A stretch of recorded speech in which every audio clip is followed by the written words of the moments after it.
Bismillahirrahmanirrahim. Assalamu alaikum students. We have started physical chemistry and the topic of discussion is dipole moment. Second chapter है ये आपका liquids वाला और उसका ये second last topic है dipole moment. Dipole का क्या मतलब है? नाम से पता चल रहा है कि इसमें दो पोल्स होंगे, यानी डाईपोल है ना. पोल्स किसे होते हैं? जहाँ पे कुछ चार्ज हो, पॉजिटिव या नेगेटिव चार्ज हो. ठीक है, तो डाईपोल मोमेंट क्या हो सकता है? The polarity of a molecule is expressed quantitatively bye it's dipole moment. यानी एक जो मॉलिक्यूल की पोलैरिटी है, यानी उसमें कितनी चार्ज जो है उसमें क्वांटिटेटिवली पाया जाता है पोल्स पे, उसको हम कहते हैं डाईपोल मोमेंट. ठीक है, the product of the electrical charge and the distance separating charges of equal magnitude and opposite signs is known as dipole moment. Quantitative definition जो इसकी बनती है वो ये बनती है: द प्रोडक्ट ऑफ चार्ज, यानी और दो चार्जेस होंगे उनके दरमियान, और उन दोनों चार्जेस के दरमियान जो डिस्टेंस पाया जाता है उसके प्रोडक्ट को हम डायपोल मोमेंट कहते हैं. और इसके लिए ग्रीक वर्ड है म्यू, को म्यू से जाहिर किया जाता है. Dipole moment is a vector quantity, यानी इसमें हमें मैग्नीट्यूड के साथ साथ इसकी डायरेक्शन भी बताना होती है और इसको रिप्रेजेंट करने के लिए हमें एरो चाहिए होता है. ठीक है, और इसकी डायरेक्शन जो होती है वो हमेशा पॉजिटिव से नेगेटिव की तरफ होती है. यानी एरो जो है वो स्टार्ट पॉजिटिव से होगा और इसका एरो हेड जो है वो नेगेटिव चार्ज की तरफ पॉइंट करेगा. और जो लेंथ होती है इस एरो की वो हमें बताती है कि डायपोल मोमेंट का मैग्नीट्यूड कितना होगा. ये देखें, दो चार्जेस हैं. ठीक है, इनका जो साइन है वो ऑपोजिट, यानी एक पॉजिटिव होगा और एक नेगेटिव होगा, लेकिन इनकी क्वांटिटी जो होगी वो इक्वल होगी. ठीक है, तो चार्ज चूँकि दोनों का इक्वल है तो हम इनमें से एक ही चार्ज लेंगे. म्यू इज इक्वल टू है क्यू आर. ठीक है, आर जो है वो इन दोनों के सेंटर्स के दरमियान जितना डिस्टेंस है वो आ गया. और ये जो पहली वाली फिगर आपको नज़र आ रही है उसमें हम सिर्फ दो ही मॉलिक्यूल्स लिए हुए हैं, या दो ही आप कह सकते हैं एटम्स हैं, या इनसे उनके दरमियान में डायपोल मोमेंट को जाहिर किया हुआ है.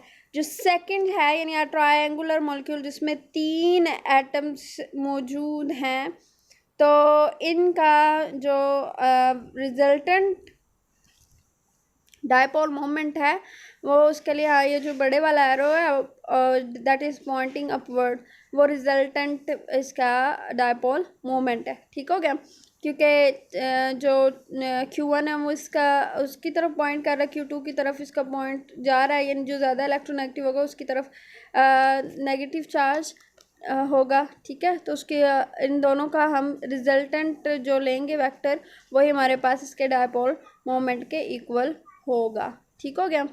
और उसके बाद अगर हम लीनियर मॉलिक्यूल, वो ट्रायंगुलर मॉलिक्यूल था जिसमें तीन एटम है, और ये लीनियर मॉलिक्यूल है जिसमें तीन एटम हैं. जैसे आप कार्बन डाइऑक्साइड है उसमें तीन एटम होते हैं लेकिन वो लीनियर मॉलिक्यूल है. ठीक हो गया. तो अब देखें, अब इसमें इनके ओवरऑल म्यू कितना आएगा. अगर दरमियान में कार्बन एटम और साइड पे ऑक्सीजन है तो दोनों का डायपोल मोमेंट जो है वो इक्वल होगा, लेकिन उनकी डायरेक्शन अपोजिट है. चूँकि डायरेक्शन अपोजिट है तो वो एक दूसरे के इफेक्ट को कैंसिल कर देते हैं. तो इसका मतलब है कि एक लीनियर मॉलिक्यूल जो है उसका रिजल्टेंट डायपोल मोमेंट जो आता है वो ज़ीरो होता है. कार्बन डाइऑक्साइड इसकी एग्जांपल है और कार्बन डाइसल्फाइड CS2 इसकी एग्जांपल में आता है.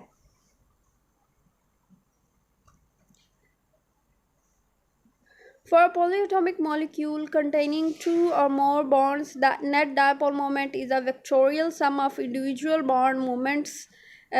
जो polyatomic molecule है, ठीक है, जिसमें दो या उससे ज़्यादा बॉन्ड पाए जाते हैं, तो जो नेट डायपोल मोमेंट जो होता है मैं आपको पहले बता चुकी हूँ, उसका vectorial sum of individual bond हम लेते हैं. ठीक है। हम रिजल्टेंट वेक्टर लेते हैं और उसके लिए हम रिजल्टेंट वेक्टर कैसे निकालते हैं, vectorial sum of individual bond moment से। ठीक है।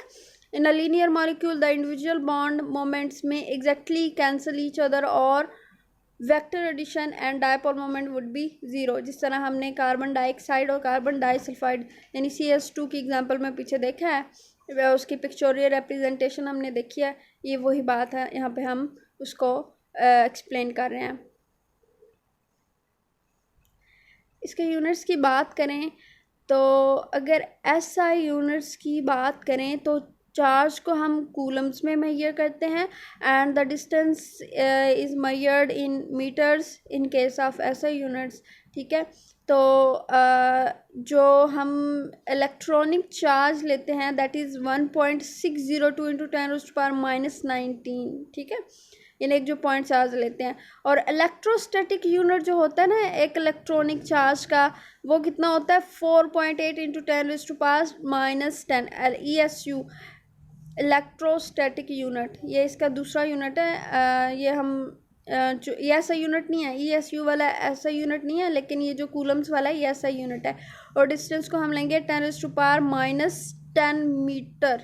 ठीक है, यानी एक पॉइंट चार्जेस के दरमियान जो डिस्टेंस आता है, स्टैंडर्ड डिस्टेंस जो होता है वो 1 एंगस्ट्रॉम यानी 10⁻⁻10 मीटर होता है।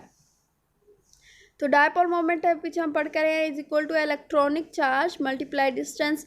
अगर पॉइंट चार्ज है तो हम कहते हैं इसके ऊपर जो चार्ज आ रहा है वो कितना है 1.602 इंटू 10⁻⁻19 कूलम्स। और जो इन चार्जेस के दरमियान डिस्टेंस है दैट इज़ 1 इंटू 10⁻⁻10 मीटर यानी 1 एंगस्ट्रॉम। तो इसको जब हम इसका प्रोडक्ट लेते हैं तो वो निकलेगा हमारे पास 1.602 इंटू 10⁻⁻29 कूलम मीटर। ठीक है, तो ये ऐसा यूनिट जो डायपोल मोमेंट का है कूलम मीटर। अगर हम इसके पॉइंट वैल्यूज़ को ऐड इनका प्रोडक्ट लें तो वो हमारे पास वैल्यू इसकी आएगी 1.602 इंटू 10⁻⁻29 कूलम मीटर।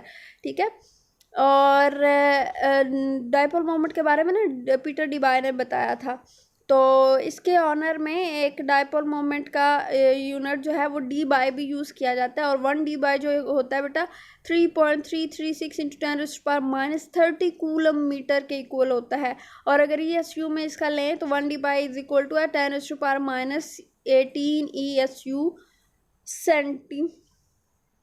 सेंटीमीटर। ठीक है, ESU में हम इसको सेंटीमीटर में मेजर करते हैं।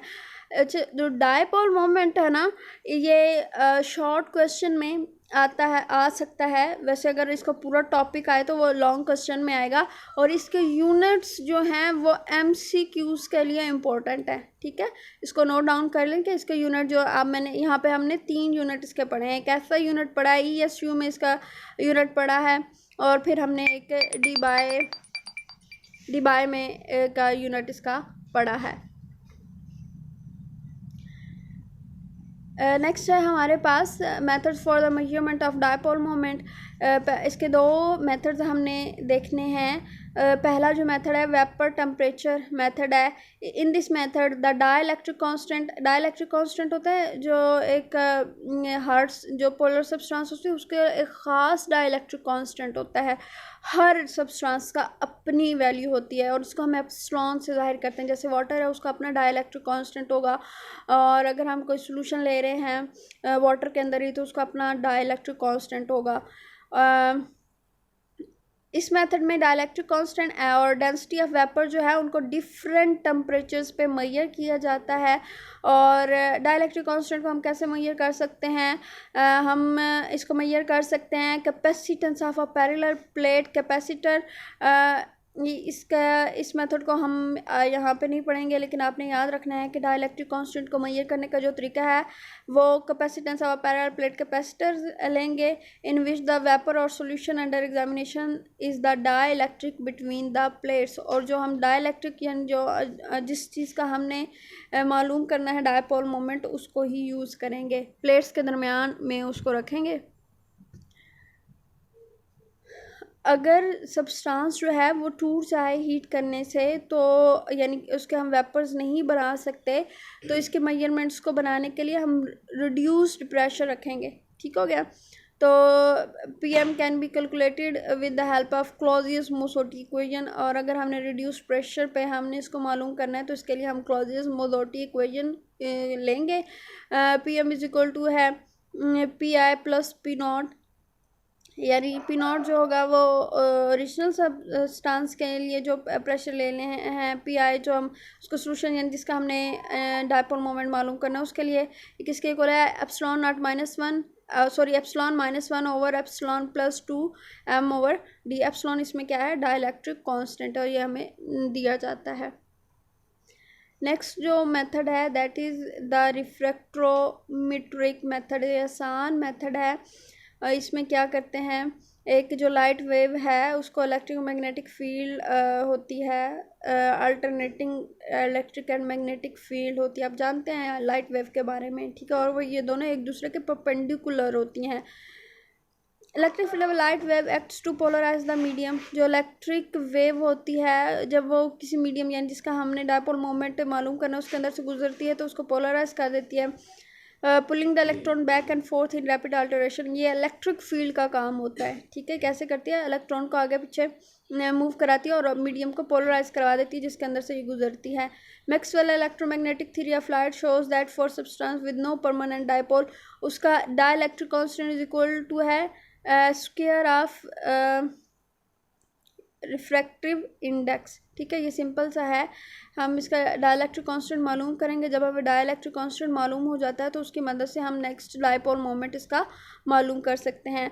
तो मैक्सवेल इलेक्ट्रोमैग्नेटिक थ्योरी के अकॉर्डिंग जो होता है epsilon is equal to refractive index square, N जो है वो रिफ्रैक्टिव इंडेक्स है।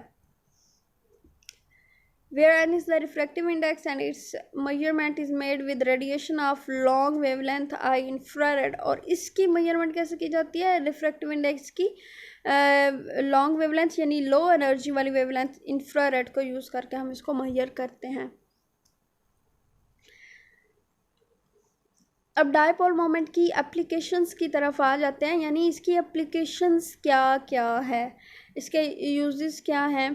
तो dipole moment and molecular structure, पहला इसका यूज जो हम पढ़ने वाले हैं the extent to which a bond is ionized, यानी कि एक बॉन्ड जो है जैसे HF है, HCl है, HI है, HBr है, इनकी अगर हम बात करें तो हमने इसके अंदर परसेंटेज आयोनिक करैक्टर लेना हो तो हम इसके डायपोल मोमेंट की मदद से ले लेते हैं। कैसे ले लेते हैं, हम रेशो लेते हैं ऑब्जर्व डायपोल मोमेंट की और जितनी हम लेते हैं खुद कैलकुलेट करते हैं इसका डायपोल मोमेंट आयोनिक करैक्टर, ठीक है, और मल्टीप्लाई बाय 100 करेंगे तो इसकी परसेंटेज हमारे पास निकल आती है।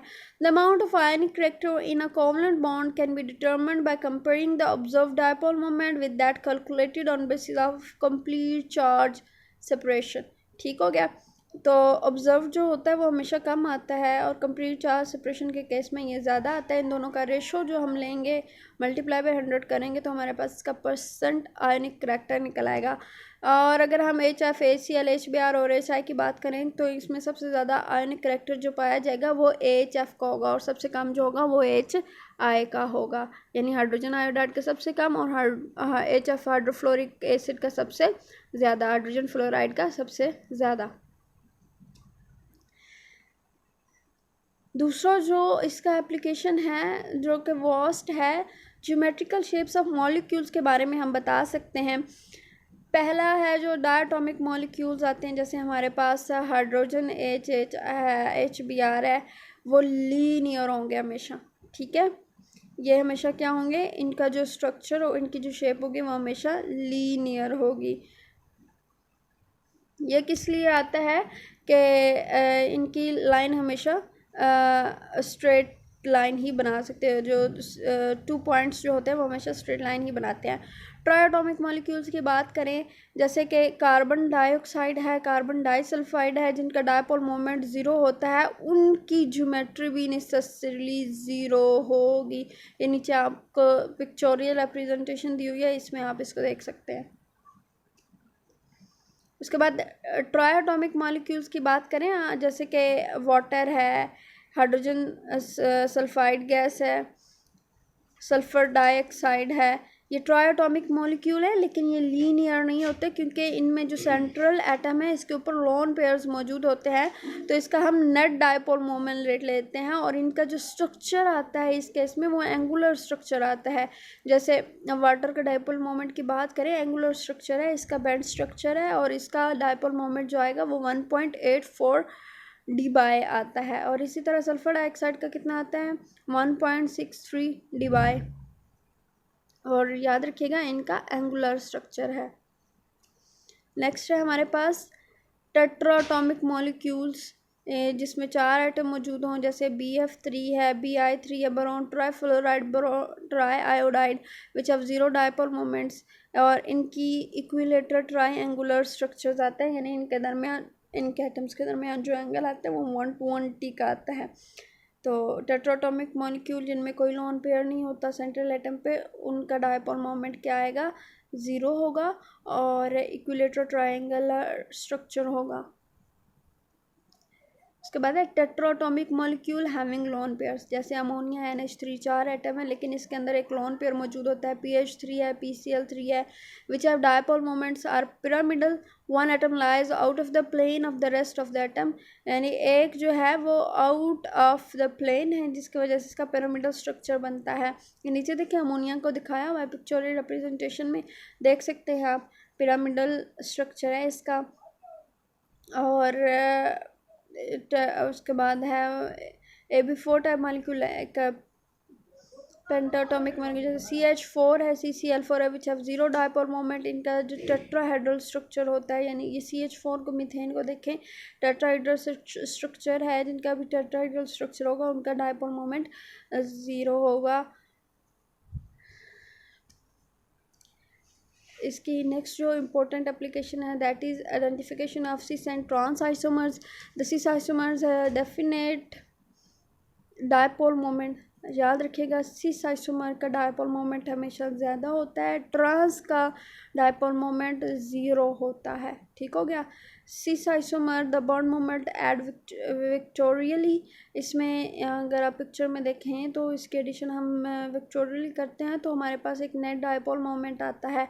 The trans isomer is symmetrical and the effect of opposite bond moment cancel so that mu is equal to है 0। ट्रांस में जो ऑपोजिट डायरेक्शंस में होता है, और ओवरऑल जो डायपोल मोमेंट आता है, यानी इसका जो रिजल्टेंट आता है डायपोल मोमेंट है वो 0 आता है, क्योंकि वह डायरेक्शन अपोजिट होने की वजह से एक दूसरे के इफेक्ट को कैंसिल कर देते हैं। नेक्स्ट जो है हमारे पास identification of ortho and trans isomers in a journal para disubstituted benzene has 0 dipole. जो पैरा सब्सटेंस होती है बेंजीन के ऊपर डाइसब्स्टिट्यूटेड, उसका डायपोल मोमेंट 0 होता है। ठीक है। ऑर्थो का dipole moment is higher than meta isomer. और दो में देखें साथ साथ दोनों सब्स्टिट्यूएंट्स मौजूद हैं, इसलिए इसका रिजल्टेंट डायपोल मोमेंट ज़्यादा आता है। जैसे हम अगर डाइक्लोरोबेंजीन की बात करें तो पैरा डाइक्लोरोबेंजीन का जो डायपोल मोमेंट है वो 0 आएगा, और दो डाइक्लोरोबेंजीन का जो आता है वो 2.6 dy है। और मेटा की बात करें तो मेटा के केस में इसका और दो की निस्बत कम डायपोल मोमेंट होता है, दैट इज़ 1.5। तो ये था आज का हमारा लेक्चर। तो आप इसको अच्छे तरीके से कीजिएगा बेटे। जो हमने इसकी एप्लीकेशंस पढ़ी हैं इम्पोर्टेंट फॉर लॉन्ग क्वेश्चन में ये सारा भी आ सकता है डायपोल मोमेंट, लेकिन इसकी एप्लीकेशन ज़्यादा इंपॉर्टेंट है। फिर इनकी एप्लीकेशंस के अंदर जो स्ट्रक्चर्स बताए गए हैं या डायपोल मोमेंट की वैल्यूज़ बताई गई हैं वो आपके MCQs के लिए इम्पोर्टेंट हैं। अगर आप लोगों को कोई क्वेश्चन हो तो आप you can ask me any time, I am here for you. अल्लाह हाफिज़।